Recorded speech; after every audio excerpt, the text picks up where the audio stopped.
안녕하세요. 개혁의 나팔입니다. 오늘은 종교개혁일로서 16세기 종교개혁가인 마르틴 루터에 대해서 살펴보도록 하겠습니다. AD 16세기 즉 1517년 10월 31일에 마르틴 루터가 면죄부 문제에 관한 논쟁을 위해 비텐베르크의 성곽교회인 슐로스크리의 문에 라틴어로 쓴 95개조 반박문을 바치게 되었습니다. 이 면죄부는 교황 레오 10세가 성 베드로 대성당 건축 자금을 마련하기 위해 면죄부 판매를 승인하였습니다. 이 레오 10세는 로마 카톨릭의 제217대 교황으로서 본명은 조반니 디 로벤츠 데메치이며 그의 재위 기간은 1513년 3월 9일부터 1521년 12월 1일입니다. 이러한 레오 10세의 면죄부 판매의 승인이 인가도 희자 도미니크의 수사인 요한 테첼은 독일 동부에 위치한 작센 자유주의에서 동전이 괴짝에 떨어지는 소리와 함께 연옥의 영혼이 천국으로 날아간다는 선전 문구로 면죄부를 판매했습니다.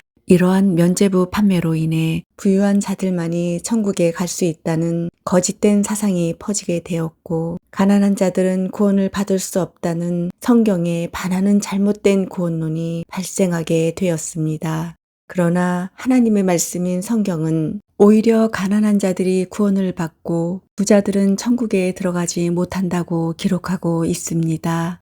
마태복음 5장 3절에 예수님께서 심령이 가난한 자는 복이 있나니 천국이 그들의 것이미요 라고 말씀하십니다. 또한 마태복음 19장 24절에 예수님께서 낙타가 바늘기로 들어가는 것이 부자가 하나님의 나라에 들어가는 것보다 쉬우니라 라고 말씀하십니다. 그리고 누가는 16장 19절로 31절에 부자와 거지 나사로에 관해서 기록하고 있는데 22절로 23절 상반부에 거지가 죽어 아브라함의 품에 들어가고 부자도 죽어 장사됨에 그가 음부에서 고통 중에 라고 기록되어 있는데 이 말씀은 단적으로 거지는 천국에 들어가고 부자는 지옥에 떨어졌음을 말하고 있는 것입니다. 앞서 살펴본 바와도 같이 교황 레오 10세가 행한 극악무도한 제약인 면죄부 판매는 돈으로 구원을 살 수 있다는 거짓된 망발입니다. 사도 바울은 디모데전서를 마감하면서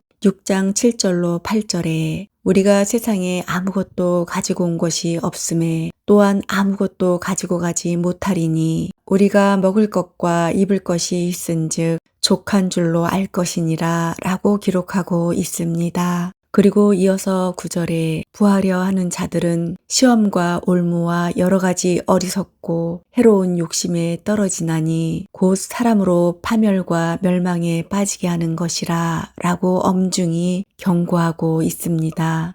그리고 10절에 돈을 사랑함이 일만하게 뿌리가 되나니 이것을 탐내는 자들은 미혹을 받아 믿음에서 떠나 많은 근심으로 자기를 찔렀도다 라고 강하게 경고하고 있습니다. 이 말씀은 사도 바울이 목회자인 디모데에게 쓴 서신으로서 교인들은 물론이고 특히 목회자들은 부를 축적하고 있는 것 자체가 죄악이라는 것입니다. 부는 자신을 위해서 축적하는 것이 결코 아니라 가난하고 소외된 자들을 위해서 사용하는 것이며 이를 위해 하나님께서 부를 주신 것입니다. 로마서 1장 17절의 말씀은 마르틴 루터로 하여금 종교 개혁의 눈을 뜨게 한 말씀입니다. 개혁은 한 번으로 끝나는 것이 아니라 예수 그리스도께서 두 번째 오시는 그날까지 끊임없이 이어져 나아가야 하는 것입니다. 어거스틴, 루터, 칼빈, 낙스 등의 종교 개혁자들의 뒤를 지금도 여전히 이어나가야 하는 것입니다.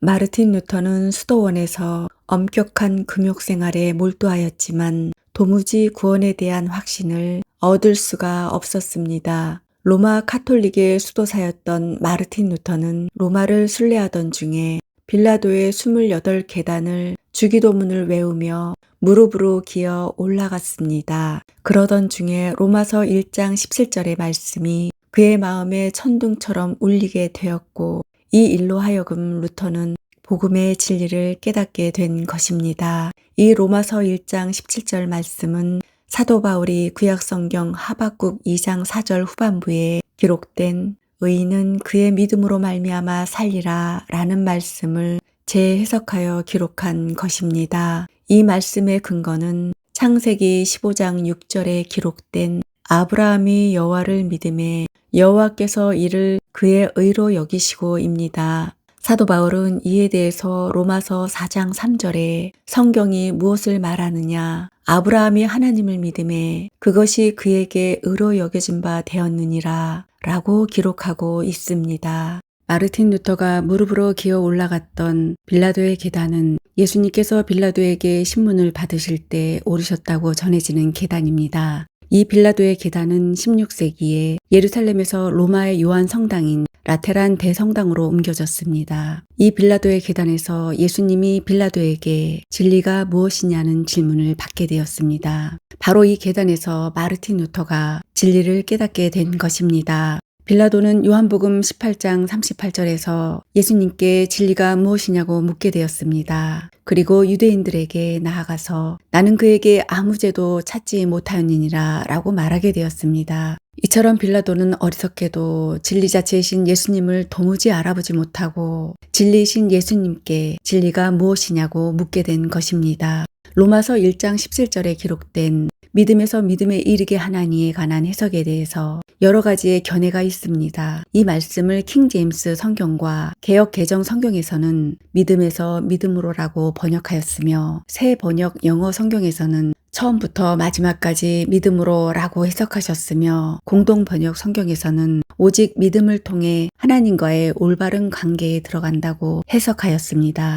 이 로마서 1장 17절에는 두 믿음이 기록되어져 있는데 이 두 믿음에 대해서 초대교부인 아우구스티누스 즉 어거스틴은 고백의 믿음에서 실천의 믿음이라고 해석하였으며 마르틴 루터는 어린 믿음에서 장성한 믿음으로 낮은 믿음에서 온전한 믿음으로 라고 해석하였으며 칼뱅 즉 칼빈은 수동적인 믿음에서 능동적인 믿음으로 라고 해석하였습니다. 하박국에 기록된 믿음은 에무나입니다. 이 에무나는 아멘의 원형인 아만이라는 단어에서 파생된 것으로서 성경에서는 신실함이나 믿부심으로 번역하고 있습니다. 마르틴 루터는 로마 카톨릭에 몸담고 있는 동안에 이 로마서 1장 17절의 말씀에 기록되어져 있는 하나님의 의에 대해서 많은 묵상을 하였습니다. 이 하나님의 의는 영어로 갓 라이셔스니스이고 헬라어로는 디카 이오신의 가르데오입니다. 헬라어에는 주체 소유격과 객체 소유격이 있는데 이 두 가지의 해석 방법은 판이하게 다릅니다. 그러므로 어떻게 해석하느냐에 따라서 그 결과는 자유를 얻느냐, 속박을 당하느냐의 결론에 도달하게 되는 것입니다.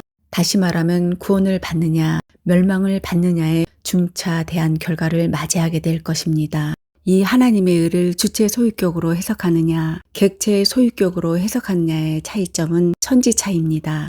이 천지 차이란 단순하게 하늘과 땅의 차이가 아니라 천국과 지옥의 차이를 의미합니다. 곧 주체 소유격의 해석은 천국으로 가는 것이고 객체 소유격의 해석은 지옥으로 가는 것입니다. 결과적으로 말씀을 드리면 로마 카톨릭은 하나님의 의를 객체 소유격으로 해석하는 반면에 프로테스탄트 즉 개신교는 주체 소유격으로 해석합니다. 이 하나님의 의를 객체 소유격으로 해석하면 하나님께서 죄인인 인간들에게 의를 요구하는 것이 됩니다. 다시 말하면 하나님께서 도무지 의를 행할 수 없는 죄인인 인간들에게 의를 행하라고 요구하는 것입니다. 그래서 하나님께 구원을 받기 위해서 그만한 의를 행해야 한다는 것입니다. 이러한 하나님의 의에 대한 객체 소유격적인 가르침이 로마 카톨릭에 팽배해져 있습니다.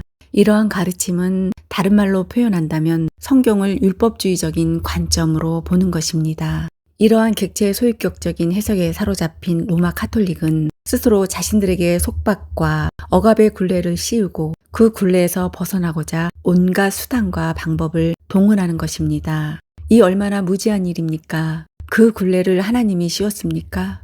결코 그렇지가 않습니다. 그러면 그 굴레를 씌운 장본인은 누구입니까? 바로 로마 카톨릭의 지극히 잘못된 성경 해석입니다. 그들은 성경을 자의적으로 해석하여 이러한 엄청난 누를 범하고 만 것입니다. 루터 또한 이러한 잘못된 로마 카톨릭의 성경관에 사로잡혀 있었습니다. 그래서 루터는 하나님의 의를 주체 소유격이 아닌 객체 소유격으로 보았습니다. 루터는 이러한 상황 속에서 가면 갈수록 의문이 생겼습니다. 그리고 갈등과 번민에 사로잡혔습니다.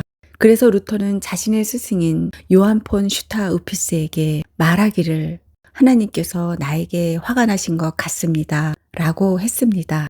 그러자 슈타우피스는 루터에게 대답하기를 하나님께서 화가 나신 것이 아니라 네가 하나님께 화가 난 것이다 라고 했습니다. 루터가 화가 난 근본적인 이유가 무엇입니까? 비록 하나님이 죄인인 자신에게 의를 요구한 것이 이유이긴 하지만 자신의 하나님의 요구를 수행하면 할수록 할 수 없다는 무력감 때문입니다. 바로 자신의 한계를 느낀 것입니다. 하나님께서 율법을 도저히 지킬 수 없는 이스라엘 백성들에게 율법을 주신 근본적인 이유가 무엇입니까? 그 이유는 바로 지키라는 것이 아니라 그 지킬 수 없는 율법을 통해 자신들의 무력함을 스스로 자인하고 진정한 구원자이신 예수 그리스도를 바라보게 하는 것입니다.